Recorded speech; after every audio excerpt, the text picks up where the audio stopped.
Your Excellency, the President, all leaders present, Your Excellency, we sincerely thank you for coming to Kisii.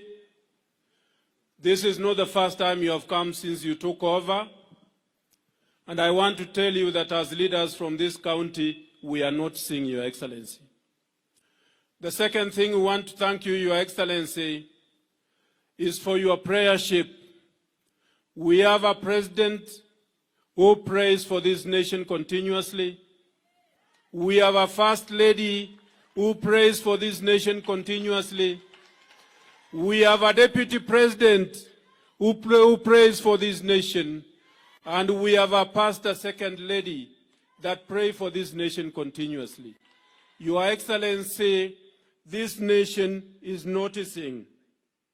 Your Excellency, Bishop John Omangi, when he stood here, talked about non-partisanship in the politics of this nation.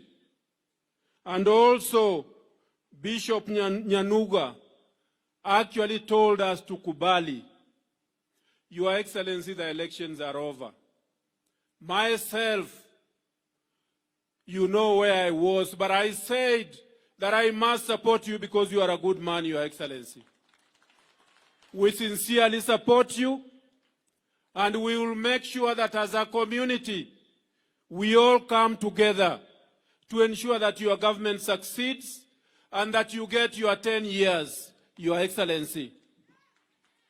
Your Excellency, I saw some MCAs standing here, led by Apoko, those who were former MCAs. There were a few of them.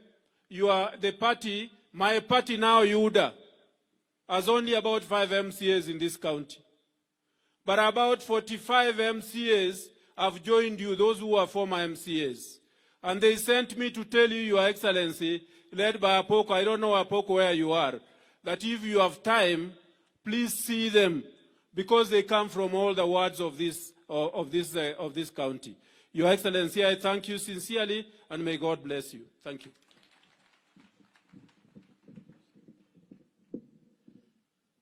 Mheshimiwa Rais, ningependa sasa kuwakaribisha na kuwatambua wabunge wenzangu kwa sababu ya muda.